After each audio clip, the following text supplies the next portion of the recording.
बच्चे हमने income from salary जो है वो काफ़ी सारे पिछले लेक्चर्स में डिस्कस कर रहे हैं। आज इंशाल्लाह इसको कंक्लूड करते हैं।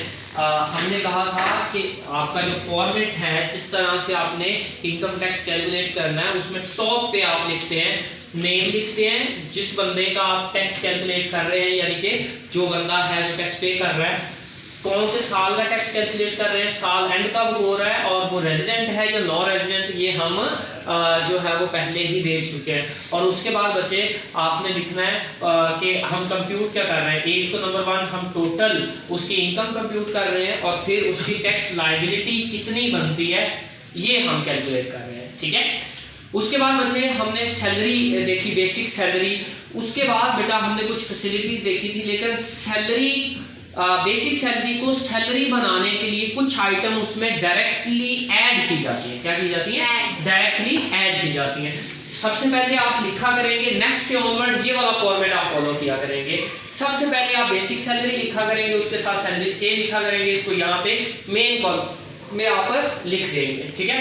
उसके बाद बच्चे ये जो अलाउंसेस हैं, ये जितने भी ये अलाउंसेस हैं, इनमें से जो जो दिया हो वो सारा इस सैलरी में क्या कर देंगे, डायरेक्टली आप क्या करते जाएंगे, ऐड। फॉर एग्जाम्पल बोनस अगर आपको मिल रहा है तो वो भी क्या हो जाएगा, टोटली टैक्सेबल। इसी तरह अगर आपको कमीशन इंप्लॉय दे रहा है, डे रेंट अलाउंस, महंगाई अलाउंस को बोलते हैं बच्चे। इसी तरह ओवरसीज बाहर के मुल्क आप गए हुए हैं, उसके वजह से आपको पैसे मिल रहे हैं, वो भी टैक्सेबल हो जाएगा।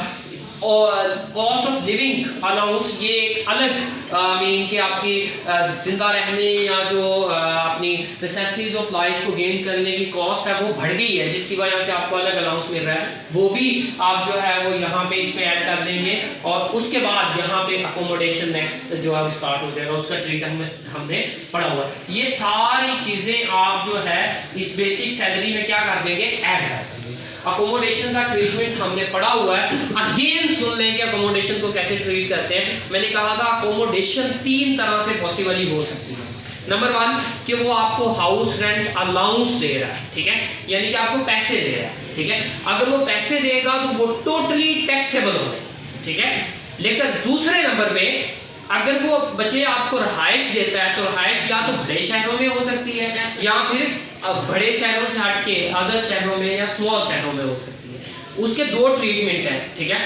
एक अगर बड़े शहरों में है तो फिर आपने देखना है, क्योंकि बच्चे होता इस तरह से है कि जो आपके पास कंपनी होती है उसके कुछ वो एम्प्लॉयज को अलाउंस दे रही होती है, कुछ एम्प्लॉयज को वो अकोमोडेशन दे रही होती है। तो अगर आपको अकोमोडेशन मिला हुआ है तो आप देखेंगे कि अगर आपको अकोमोडेशन ना मिला होता तो कितने पैसे मिलते, यानी कि हाउस रेंट अलाउंस कितना होता, उसकी अमाउंट को। और अगर बिग सिटीज है तो 45% of basic minimum time scale of basic salary का लेके उन दोनों को कंपेयर करेंगे, जो से बड़ी अमाउंट होगी वो टैक्सेबल हो जाएगी। और अगर अदर देन बिग सिटीज है फर्दर इसको हम डिस्कस कर लेंगे, ठीक है। उसके बाद कन्वेंस के रूल्स भी हम पढ़ चुके हैं, मेडिकल के रूल्स भी पढ़ चुके हैं, एंटरटेनमेंट के भी पढ़ चुके हैं, स्पेशल अलाउंस टोटली एग्जेम्प्ट होता है बच्चे, लोन टू एम्प्लॉय है तो वो भी हम पढ़ चुके हैं। उसके बाद पेंशन अगर आप रिसीव कर रहे हैं, अगर आप गवर्नमेंट एम्प्लॉय हैं और पेंशन रिसीव कर रहे हैं तो वो टोटली क्या हो जाएगी, एग्जेम्प्ट हो जाएगी, वो टैक्सेबल नहीं होती। अगर बच्चे आप जो है वो प्राइवेट एम्प्लॉय है लेकिन आप पेंशन रिसीव कर रहे हैं उस बंदे से जिसके पास आप अभी करंटली भी जॉब कर रहे हैं, यानी कि पहले आपने उसका काम किया जिसके बदले में वो आपको क्या दे रहा है, पेंशन दे रहा है, लेकिन आप उसी का काम और भी उसके पास कर रहे हैं तो फिर वो क्या हो जाएगी, टैक्सेबल हो जाएगी। और बच्चे अगर आप एक से ज्यादा पेंशन रिसीव कर रहे हैं, कितनी, एक से ज्यादा रिसीव कर रहे हैं, तो बच्चे अगर ज्यादा रिसीव कर रहे हैं तो उसमें से एक ही पेंशन जो है वो एग्जेम्प्ट होगी, बाकी सारी जो है वो क्या हो जाएगी, टैक्सेबल हो जाएगी। और नॉर्मली आप कौन सी पेंशन चाहोगे कि वो एग्जेम्प्ट हो, जिसकी अमाउंट सबसे ज्यादा हो, ठीक है। एम्प्लॉय के डिसीजन है ना बच्चे, तो वो वही चाहेगा कि एग्जाम्प्ट हो जिसकी अमाउंट ज्यादा है, बाकी जो है वो टैक्सेबल हो जाएगी, ठीक है। इसके कुछ और भी 1-2 पॉइंट्स हैं वो हम बाद में डिस्कस कर लेते हैं। उसके बाद बच्चे leave encashment proprietary to retirement. बच्चे होता क्या है, गवर्नमेंट एम्प्लॉयज के साथ ये स्पेशली होता है कि जब बंदा रिटायर होने वाला होता है तो उसकी बहुत सारी डॉक्यूमेंटेशन और बहुत सारा वर्किंग जो है उसके लिए करनी पड़ती है। जिसकी वजह से उसको रिटायरमेंट से पहले तकरीबन महीने पूरे की छुट्टी दी जाती है कि वो अपनी डॉक्यूमेंटेशन और वो सारे मामला जो है उनको कंप्लीट कर ले। वो जो छुट्टी होती है उसमें आपको पे भी मिलती है और वो पे एग्जेम्प्ट फ्रॉम टैक्स होती है, उस पर टैक्स नहीं लगता। गवर्नमेंट एम्प्लॉइज को अगर मिले तो, अगर प्राइवेट को मिले तो वो क्या हो जाएगी, टैक्स है, ठीक है। यहाँ पे फिर ये कुछ नहीं आएगा, यहाँ पे ये एग्जाम्प्ट हो जाएगी। उसके बाद प्रोविडेंट फंड, हमने उसके सारे रूल्स एंड रेगुलेशंस पढ़ लिए हैं बच्चे कि उसका ट्रीटमेंट कैसे होगा। उसके बाद बच्चे ये कुछ चीजें हैं जो डायरेक्टली टोटली टैक्सेबल हो जाती है, ठीक है।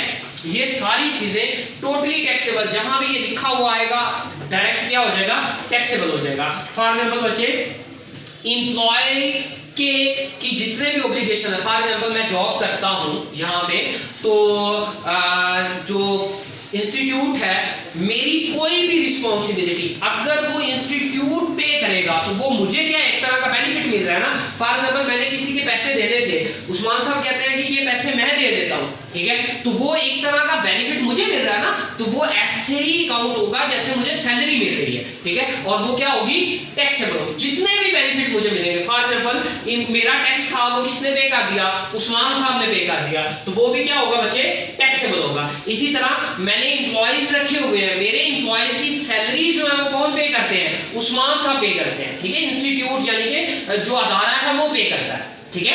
फॉर एग्जाम्पल सर्वेंट रखा हुआ है, कुक रखा हुआ है, गार्ड रखा हुआ है, ठीक है, ये जितने भी एम्प्लॉइज हैं उनकी सैलरी अगर जो आपका अदारा है, जो इंस्टीट्यूट है जहां पे आप जॉब कर रहे हैं वो पे करता है, तो वो भी क्या होगा, टोटली टैक्सेबल। आपकी लाइफ इंश्योरेंस, आपने लाइफ इंश्योरेंस करवाई हुई है, लेकिन वो लाइफ इंश्योरेंस कौन पे करती है, एम्प्लॉयर पे करता है, और ये नॉर्मली होता है बच्चे, ठीक है, कि ऑर्गेनाइजेशन अपने एम्प्लॉइज की लाइफ इंश्योरेंस करवाते हैं, ठीक है। और उसके बाद आपको जिम खाना या इस तरह की कोई भी मेंबरशिप दिलाई है, लेकिन वो मेंबरशिप फी जो है वो किसने पे की है, आपके एम्प्लॉयर यानी कि ऑर्गेनाइजेशन ने पे की है। तो ये सारी चीजें जो है वो क्या हो जाएगी, टैक्सेबल हो जाएगी। इसी तरह वेवर ऑफ अमाउंट, वेवर का मतलब होता है जो मेरी जिम्मेदारी थी दूसरे को, एम्प्लॉयर को ट्रांसफर करनी, ये ऊपर वाले से ही मिलता जुलता है, ये भी जो है वो टोटली टैक्सेबल हो जाएगा। इसी तरह अगर आप ओवर टाइम लगाते हैं, पार्ट टाइम जॉब करते हैं, तो उसके जो एक्स्ट्रा जो आपको पे मिलती है वो भी टैक्सेबल है। इसी तरह लीव इनकैशमेंट, बच्चे ये क्या था, leave encashment prior to retirement, retire होने से पहले जो लीव आप लेते हैं वो एग्जेम्प्ट है, और जो बच्चे आपने छुट्टियां की, सालाना छुट्टियां होती है ना हर अच्छे अदारों में, ठीक है, तो वो जो छुट्टियां होती है उनकी सैलरी भी मिलती है, तो वो जो सैलरी मिलेगी वो भी क्या है, टैक्सेबल, ठीक है। उसके बाद बच्चे क्या, अमाउंट रिसीव्स एंड टर्मिनेशन। बच्चे कई दफा क्या होता है कि कंपनी के हालात ठीक नहीं होते, कंपनी एम्प्लॉइज को निकालना चाहती है, वो निकालना चाहती है तो कुछ उनको बेनिफिट दे देती है। ये अच्छे ममालिक और अच्छी ऑर्गेनाइजेशन में ये जरूर होता है ताकि उनका बेनिफिट हो जाए, तो वो जो उसको पैसे मिल रहे हैं वो भी क्या है, टैक्सेबल है। इसी तरह बच्चे गोल्डन हैंडशेक, कई दफा क्या होता है कि किसी एम्प्लॉय का कोई एक्सीडेंट हुआ, कुछ ऐसा हुआ कि वो आप बंदा जो है वो काम करने के काबिल नहीं रहा, तो फिर गोल्डन हैंडशेक उनको दिया जाता है। जैसे अभी पीआईए में बात चल रही है कि पीआईए को प्राइवेटाइज करना है, तो अगर पीआईए प्राइवेटाइज होता है तो वो उसके एम्प्लॉयज को नहीं रखना चाहता, जो नया ओनर आता है, तो फिर उसको गोल्डन हैंडशेक देके एक लमसम अच्छी अमाउंट देके उनको क्या कर दिया जाता है, रिटायर कर दिया जाता है, that is known as golden handshake, और वो अमाउंट भी आपकी सैलरी अमाउंट होती है और टैक्सेबल होती है। एनुअल लीव असिस्टेंस फायर, आपको जब आप सालाना छुट्टियां मिलती हैं तो आप टूर वगैरह पे जाते हैं, उस पे जो पैसे आपको मिलते हैं वो भी टोटली क्या है, टैक्सेबल है, यानी कि आपको जो उसके किराया छुट्टियों का लगता है उस पे पैसे मिलते हैं। उसके बाद क्या है, डेप्रिसिएशन। बच्चे कोई ऐसी चीज जो कि है किसकी, एम्प्लॉयर की, फॉर एग्जाम्पल गाड़ी है एम्प्लॉयर की, लेकिन इस्तेमाल कर रहा है एम्प्लॉय, ठीक है, तो उस पे जो उसकी डेप्रिसिएशन होगी वो भी क्या है, टैक्सेबल है, क्योंकि वो कौन इस्तेमाल किया उसके दौर में, उसको एम्प्लॉय ने इस्तेमाल किया, तो उसकी वैल्यू में जो कमी आई है वो एम्प्लॉय का क्या है, बेनिफिट है, जिसकी वजह से वो क्या है, टैक्सेबल है। इसके बाद क्या है, डायरेक्टर्स मीटिंग फी, डायरेक्टर्स ने अगर फी वगैरह चार्ज की मीटिंग की तो वो भी टैक्सेबल है। उसके बाद प्रोजेक्ट अलाउंस अगर आपको मिला है, आपने कोई प्रोजेक्ट कंप्लीट किया है, उसके पैसे मिले हैं, ये जो रिसर्चर वगैरह यूनिवर्सिटीज़ में होते हैं प्रोफेसर्स, उनको मिलते हैं कि HEC की तरफ से फंड्स आते हैं और उनको फिर पैसे दिए जाते हैं कि उन्होंने कोई प्रोजेक्ट या कोई अच्छा काम किया तो उसके पैसे मिले हैं। इसी तरह जो है बच्चे एडहॉक रिलीफ या स्पेशल अलाउंस, बच्चे ये दो तरह से, एक तो महंगाई के जुमरे पे आता है, दूसरा रिस्क अलाउंस होता है। ये रिस्क अलाउंस भी इसी के मीनिंग में आता है। जैसे कि ये अभी कोविड आया था, डॉक्टरों को जितनी उनकी सैलरी थी उतना ही रिस्क अलाउंस मिल रहा था। रीजन इज दैट कि वो रिस्क ले रहे हैं, लाइफ रिस्क अलाउंस, कि वो कोविड में पेशेंट्स को देख रहे हैं तो उसमें उनकी अपनी जान भी जा सकती है, तो इसलिए उनको एक्स्ट्रा पैसे मिल रहे हैं। और उसके बाद क्या है कि बच्चे सीनियर पोस्ट की वजह से आपको अलाउंस मिलता है, तो वो भी क्या है, टोटली टैक्सेबल है। उसके बाद बच्चे क्वालिफिकेशन अलाउंस है। क्वालिफिकेशन अलाउंस क्या है अब आपके पास, कि जैसे एक टीचर है 70 स्केल का लगा हुआ, तो उसको जो है वो सैलरी मिलती है। अगर उसने एमफिल किया हुआ है तो उसको 5000 एक्स्ट्रा मिलता है। इसी तरह उसने PhD की हुई है तो 10,000 मेरे ख्याल में एक्स्ट्रा मिलता है। तो उसकी क्वालिफिकेशन ज्यादा होने की वजह से उसको एक्स्ट्रा पैसे मिलते हैं, that is known as qualification allowance. Performance allowance, आपने परफॉर्मेंस बहुत अच्छी थी जिसकी वजह से आपको अलाउंस मिला। एफिशिएंसी और ऑनोरियम, बच्चे आपने कुछ एक्स्ट्रा ऑर्डिनरी कर दिया जिसकी वजह से भी आपको अवार्ड वगैरह मिला, that is known as efficiency honorarium. उसके बाद क्या, स्पेशल पे, कोई भी एक्स्ट्रा काम करने की कोई भी पे आपको मिली है तो वो भी क्या है, टोटली टैक्सेबल। इंटरनेट बिल्स, बच्चे कोई भी बिल जो है जो कि रीइंबर्स हुए या एम्प्लॉय ने पे किए हैं फॉर पर्सनल यूज, आपके जाती इस्तेमाल के लिए थे, वो क्या है, टैक्स, ठीक है। और ये कुछ चीजें हैं बच्चे जो कि टोटली क्या है, एग्जेम्प्ट है। फॉर एग्जांपल अगर आपको ऑफिस में इंटरनेट बिल मिलता है, इंटरनेट आप यूज करते हैं, तो वो जो है वो क्या है, एग्जेम्प्ट है। उसके बाद पिक एंड ड्रॉप की फैसिलिटी है और refresher management courses. For example मैं टीचर हूँ, इंस्टीट्यूट वाले जो हैं वो हमें ट्रेनिंग करवाते हैं, ठीक है, तो उसके पैसे इंस्टीट्यूट पे करता है, तो वो भी जो है वो एग्जेम्प्ट फ्रॉम टैक्स, ठीक है। ये बच्चे इनकम फ्रॉम सैलरी जो है आपका, उसका फॉर्मेट कंप्लीट हो गया। ये सारी चीजें याद कर लेंगे तो आपका फायदा है बच्चे, जब आप क्वेश्चन करेंगे तो आपको किसी तरह की परेशानी नहीं होगी। ये सारे रूल्स एंड रेगुलेशंस आते हों तो आपको इनकम फ्रॉम सैलरी कैलकुलेट करने में किसी भी तरह का मसला नहीं है। Thank you.